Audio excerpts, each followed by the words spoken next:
Hello friends, आज हम पढ़ेंगे अपने अफ्रीकन राइटर्स जो हमारे रह गए हैं। अभी तो काफ़ी लंबी लिस्ट है, हमने सिर्फ 2 कंप्लीट किए हैं। तो स्टार्ट करते हैं होल सोइंका से। Wole Soyinka is a Nigerian play, poet, essayist and critic who was born on July 13, 1934। Wole Soyinka का जो बर्थ है वो हुआ था जुलाई 13, 1934 को। ये नाइजीरियन प्ले राइट हैं। He was first African laureate to be awarded the Nobel Prize in Literature in 1986। ये पहले अफ्रीकन हैं जिनको कि नोबेल प्राइज के लिए नॉमिनेट किया गया था। Here is a brief overview. हम अब इनके बारे में कुछ शॉर्ट में इनकी बायोग्राफी पढ़ते हैं, देखते हैं। बॉर्न जुलाई 1934, ये हम ऊपर देख चुके हैं। इन एबियोक्यूटा नाइजीरिया, एबियोक्यूटा नाइजीरिया में इनका बर्थ हुआ था। इनकी जो एजुकेशन है वो यूनिवर्सिटी कॉलेज इबाडान में हुई थी, जो कि अब खुद में एक यूनिवर्सिटी बन चुका है, यूनिवर्सिटी ऑफ लीड्स। और यूनिवर्सिटी ऑफ लीड्स में इनकी एजुकेशन हुई थी। Next, career. Besides his literary pursuits, Soyinka has been politically active। ये politically बहुत ही एक्टिव थे। Advocating for human rights, हमेशा ह्यूमन राइट्स को की वकालत करते थे। डेमोक्रेसी इन नाइजीरिया, और नाइजीरिया में डेमोक्रेसी की, लोकतंत्र की वकालत करते थे। He has faced imprisonment and exile for his activism. अपने इस एक्टिविज्म की, एक्टिव होने की वजह से इनको देश से निकाला भी गया और इनको जेल भी भेजा गया। नेक्स्ट, इनके जो इंपॉर्टेंट वर्क्स हैं उनको देखते हैं। प्लेज लिखे इन्होंने द स्वैम्प ड्वेलर्स 1958 में, the lion and the jewel 1959 में, the dance of the forest 1960, Kongi harvest 1965, death and the king's horseman 1975, a play of giants 1934, the beautification of area boy 1995, king Baabu 2001।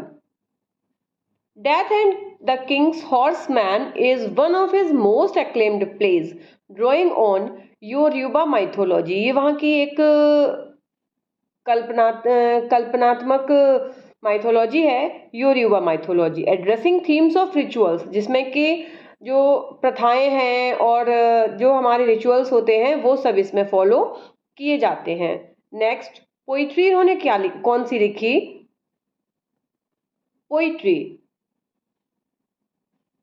इडेनरे and other poems इन्होंने लिखी, Idanre and other poems 1967 में, Ogun Abibiman 1976, Mandela's earth and other poems 1988, Samarkand and other market I have known 2002 में लिखी इन्होंने। Telephone conversation is Soyinka's one of the most prominent poem. जो telephone conversation है वो इनकी बहुत ही famous poem है। इसे हमें याद रखना है। कभी आपको ऑप्शंस दे दिए जाएं इसमें से कौन सी उनकी प्रोमिनेंट पोइम है, तो आपको नेम याद रखना है, टेलीफोन कन्वर्सेशन। प्रोज वर्क इन्होंने जो लिखा वो है the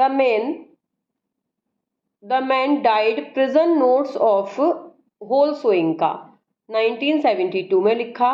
N account of his experience during his imprisonment, ये इनके इम्प्रिजनमेंट का जो एक्सपीरियंस था उसके ऊपर इन्होंने इस प्ले को लिखा। कौन सा प्ले है? The man died, prison notes of Wole Soyinka. Okay, The Years of Childhood 1981, an autobiographical work recounting his childhood in Nigeria। Nigeria में इनका चाइल्डहुड कैसे बीता, इसके ऊपर ये उनका ऑटोबायोग्राफिकल वर्क है। इजारा, अ वॉयेज अराउंड ऐसे 1989 में ये इन्होंने लिखा था, और ये इनके भ्रमण के ऊपर ऐसे है। It is also an autobiographical work focusing on his father's home town. उनके फादर का जो होम टाउन था उसके ऊपर इन्होंने फोकस करके इस प्ले में लिखा है। नेक्स्ट, जो उनको प्राइज मिले, अवार्ड्स मिले, उनको देखते हैं। नोबेल प्राइज इन लिटरेचर 1986, 1986 में इनको नोबेल प्राइज मिला लिटरेचर के लिए for his wide ranging and prolific literary output characterised by a blend of traditional African themes with western literary form. इन्होंने वेस्टर्न लिटरेरी फॉर्म को फॉलो करते हुए African themes को कैरेक्टराइज किया था, को इन्होंने लिखा था। Soyinka has been a prominent voice for freedom, democracy and human rights both through his writing and his activism. ये बहुत ही प्रोमिनेंट थे, इन्होंने अपनी आवाज़ उठाई स्वतंत्रता के लिए, डेमोक्रेसी के लिए, ह्यूमन राइट्स के लिए, और इन्होंने इनके बारे में खुलकर लिखा और आंदोलन भी किए। He has received numerous other awards and honors for his contribution to the literature and activism. Next है हमारे Ngugi wa Thiong'o is a Kenyan writer. ये केनियन राइटर थे, केन्या से बिलोंग करते थे ये, and academic renowned for his contribution to African literature. इन्होंने भी अपना कॉन्ट्रीब्यूशन अफ्रीकन लिटरेचर को ही दिया। हियर इज अ ब्रीफ, अब हम उनकी ब्रीफ ऑटोबायोग्राफी बायोग्राफी देखते हैं, जिसमें कि उनकी डेट ऑफ बर्थ, उनके जो उन्होंने वर्क्स लिखे हैं, उनको क्या अचीवमेंट्स मिले, ये डिस्कस करेंगे। बायोग्राफी। निगुगी वा थियोंगो वॉज बोर्न ऑन जनवरी 5, इनका बर्थ कब हुआ था? जनवरी 5, 1983 इन किमरिथु, कीनिया। ही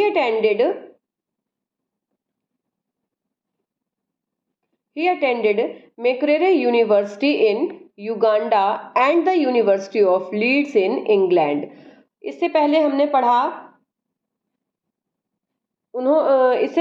पढ़ा उन्होंने भी university of Leeds in England में अपनी एजुकेशन ली थी, और इन्होंने भी throughout his career he has written prolifically in both English and, इन्होंने 2 लैंग्वेजेस में सबसे ज़्यादा वर्क लिखे, एक गिगुकू और इंग्लिश में। Advocating for the use of African language in literature and education, इन्होंने वकालत की थी कि अफ्रीकन लैंग्वेज का लिटरेचर और एजुकेशन में यूज होना चाहिए। Ngugi has faced political persecution for his work and beliefs including imprisonment in Kenya. इनको भी अपने पॉलिटिकल परसिक्यूशन की वजह से इम्प्रिजनमेंट हुआ था, केनिया में जेल जाना पड़ा था। He has held teaching position at various universities, इन्होंने कई यूनिवर्सिटीज में टीचिंग की थी, including Yale, New York university, Yale में इन्होंने की टीचिंग और न्यूयॉर्क यूनिवर्सिटी में की, and the university of California Irvine, California university में भी इन्होंने टीचिंग की थी। वर्क एंड डेट्स, इनके इंपॉर्टेंट वर्क्स हैं weep not child 1964, Ngugi's first novel which explores the Mau Mau uprising and its impact on Kenyan society. माओ माओ जो था वो एक वहाँ पे विद्रोह हुआ था, जो कि राष्ट्रवादी और उपनिवेश विरोधी विद्रोह था, जिसमें कि आपके बिजनेस क्लास को लेके और राष्ट्र को सेव करने के लिए एक विद्रोह था, जो कि 1950 में हुआ था। वहाँ कभी कभी पूछ लेते हैं एग्जाम में कि माओ माओ का ये जो मूवमेंट, वो रेबेलियन है, ये कब हुआ था? तो ये 1950 में हुआ था। द रिवर बिटवीन 1965, ये जो इन्होंने वर्क लिखा था रिवर बिटवीन, ये लिखा 1965 में। A novel highlighting the tensions between traditional and Christian values in Kikuyu community, ये किकुकू कम्युनिटी में ट्रेडिशनल और क्रिश्चियन वैल्यूज के बिटवीन ये टेंशन थी। Next, a grain of wheat 1967 में ये प्ले वर्क इन्होंने लिखा, set during the Mau Mau rebellion, ये भी माओ माओ रेबिलियन के टाइम का ही इनका को ही डिपेंड करता है ये work. This novel examines the complexities of betrayal and loyalty, है धोखा और विश्वास के को एग्जामिन करता है ये वर्क इनका। The Petals of Blood 1977, a critic of post-colonial Kenyan society focusing on disillusionment and corruption. ये Petal of Blood है, इसको भी पोस्ट कॉलोनियल कीनियन सोसाइटी को फोकस करके उसमें डिसल्यूजनमेंट और करप्शन को दिखाया गया है। डेविल ऑन द क्रॉस 1980 में लिखा गया, originally written in toilet paper. ये जो इनका बहुत ही इंपॉर्टेंट वर्क है, किसी एग्जाम में आपको पूछ लिया जाए ऐसा कौन सा वर्क है निगुगी का जिसे कि टॉयलेट पेपर पर लिखा गया, तो ये है devil on the cross, originally written on toilet paper while Ngugi was imprisonment. This novel satirizes corruption and inequality in Kenya. जो भेदभाव के ऊपर लिखा गया है जो केनिया में हो रहा था।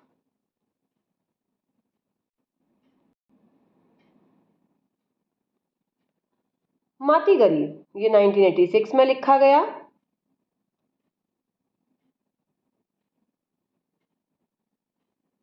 A novel about freedom fighters searching for justice and truth in post-colonial Kenya। जो मातीगढ़ी 1986 में लिखा गया, ये ढूंढ रहा था न्याय और सत्य जो कि पोस्ट कॉलोनियल कीनिया के फ्रीडम फाइटर्स थे उनके लिए। Next, wizard of the crow 2006, a satirical novel exploring political corruption and the struggle of power in an unnamed African country। ये एक स्ट्रगल अननेम्ड अफ्रीकन कंट्री के ऊपर है। अचीवमेंट्स इनके क्या थे? Pioneering African literature, Ngugi considered one of the pioneers of African literature, particularly for his advocacy of writing in African language। ये prefer करते थे कि अफ्रीकन लैंग्वेज में ही राइटर्स को लिखना चाहिए। इन्होंने बहुत ही प्रेशर दिया इस बात पर कि जो अफ्रीकन लैंग्वेज को यूज करना चाहिए। Political activism, he has been a vocal critic of neo-colonialism, advocating for cultural and linguistic decolonization. International recognition, Ngugi's work have been translated into numerous languages and have received international acclaim. Literary award, he has been the recipient of numerous awards including the Lotus Prize for Literature। इनको कौन कौन से prize मिले? Lotus Prize for Literature, the Nonino International Prize for Literature and the National Book Critics Circle Award। Academic contributions, Ngugi has contributed significantly to academia through his teaching and scholarly work on African literature and post-colonial studies। Next, अब हम next writer लेंगे Allen मैबैंको। is a prolific Congolese French writer born on February 24, 1966। इनका कब birth हुआ? 24 फरवरी 1966। ये कोंगोलीज French writer थे। In the Republic of Congo, ये Congo गणराज्य में इनका बर्थ हुआ था। हियर इज, अब हम उनकी शॉर्ट में बायोग्राफी देखते हैं। Alain Mabanko was born in Pointe-Noire,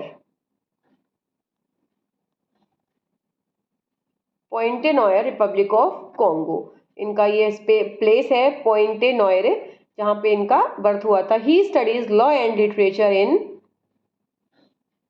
ब्रिजाविले and France before moving to Paris to continue his studies. और फ्रांस बिफोर, पेरिस जाने से पहले ये फ्रांस गए थे अपनी स्टडी को कंटिन्यू करने के लिए। He later pursued a doctorate in francophone literature at the university of Paris.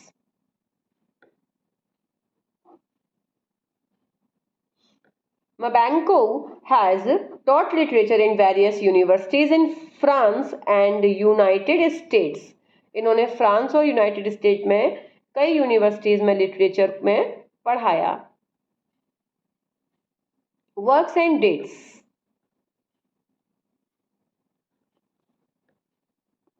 Blue Bank Row 1998, his debut novel। Las Patet's Fils Negris de Vercingetorix 2002 में translated as Africa psycho. Next, Varicacid 2005 translated as broken glass. ये सभी African languages में हैं, इसलिए इनका pronunciation थोड़ा सा typical हो जाता है. Memoirs de Porc Epic 2006 translated as Memoirs of a Porcupine. Next, Black Bazaar. Black